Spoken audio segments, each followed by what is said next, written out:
The Las Vegas Raiders have a big opportunity this season if they can stay healthy on defense. Last year, their run defense was the worst in the league, so fixing that has to be a top priority. That's why many expect them to draft running back Ashton Genie with the sixth overall pick. Head coach Pete Carroll loves a strong run game and tough defense. That's his style.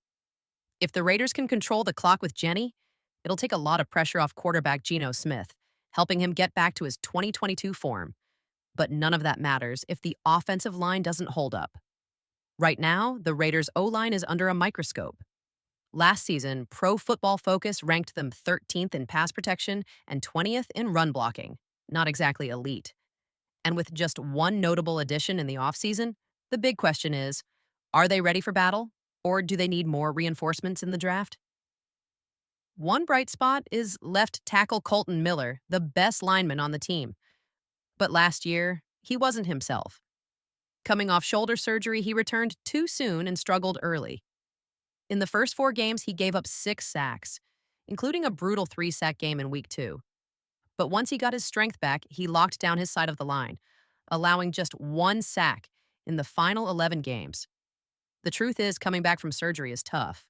Miller wasn't in football shape at the start, and it took about 6 weeks for him to get back to his elite level. But this season, no surgery, no setbacks. Just a healthy Kolton Miller, ready to dominate from Week 1.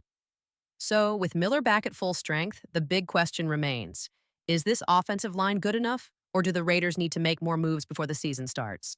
The Raiders' offensive line is shaping up to be an intense battleground this season. At left tackle, Kolton Miller is expected to deliver top-tier production. But the real fight? That's happening at right tackle. Last season, Thayer Munford proved he could be a solid starter. That's why the Raiders let Jermaine Elamunor walk in free agency.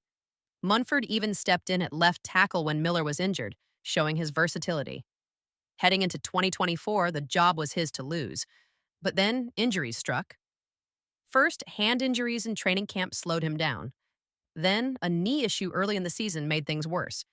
He tried to play through it, but it was obvious. He wasn't at full strength. The Raiders had to sit him down. When they finally brought him back, he struggled, and fans were quick to criticize. But here's the thing. He wasn't healthy. That opened the door for DJ Glaze, who stepped in and did a solid job.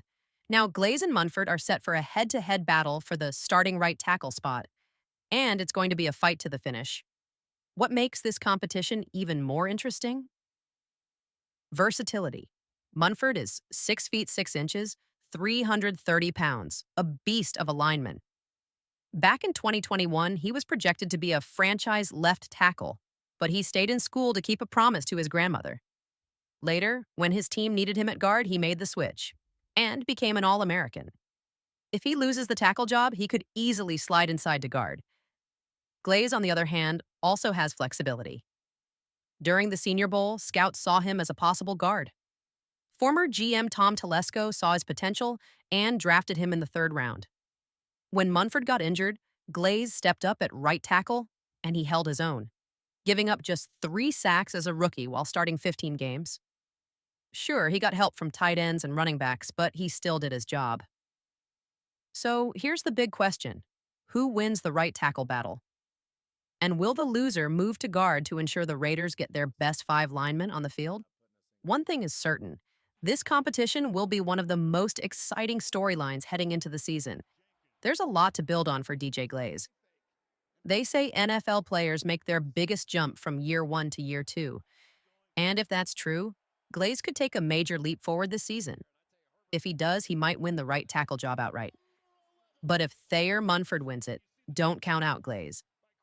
At 6 feet 4 inches, 330 pounds, he's got the size and strength to slide inside and be a dominant guard. If that happens, the odd man out could be Jordan Meredith. But he's not giving up his spot without a fight. Meredith has worked his way up from being an undrafted free agent to a legit starter. In his rookie year, he barely saw the field. By his 2nd season, he was on the active roster all year. And last season, he played 14 games, started 8, and proved he belonged. The numbers don't lie. In those 8 starts, he didn't allow a single sack. He had a 98.8 pass blocking efficiency rating, which would have ranked 2nd in the entire NFL if he played enough snaps to qualify. He allowed just 1 quarterback hit and 9 pressures.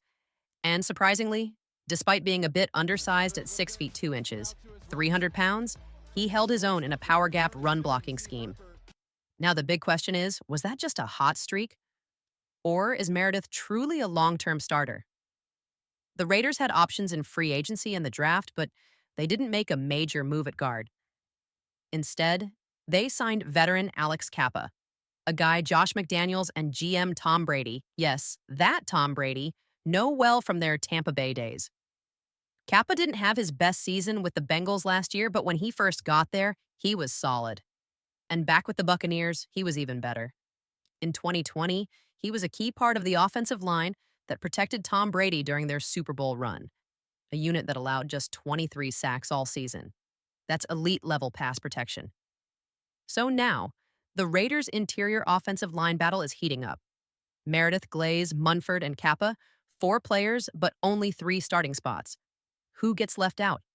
And is Meredith really as good as his numbers suggest? We're about to find out. When Alex Kappa is healthy, he's a game changer.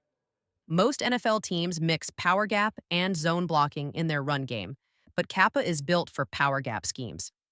That's exactly what the Raiders need. He brings toughness, leadership, and Super Bowl experience. Things this offensive line could really use. But there's a catch. He's only valuable if he can stay on the field. Injuries have been a problem, and if he can't stay healthy, the Raiders will be right back to square one. At least the center position is locked in. The Raiders have Jackson Powers Johnson, and honestly, I'm still trying to figure out what last year's coaching staff was thinking. Drafting him in the second round was smart, but what they did after, confusing. At first, it made sense. They kept Andre James at center while Powers Johnson learned. They tested him at guard, but he wasn't as dominant there. He was thinking too much instead of just playing. Then James got hurt. Powers Johnson moved back to center, his natural position, and he took off. He was mauling defenders, dominating the run game, and the Raiders' offense looked completely different. A star was being born. Then came the head scratcher.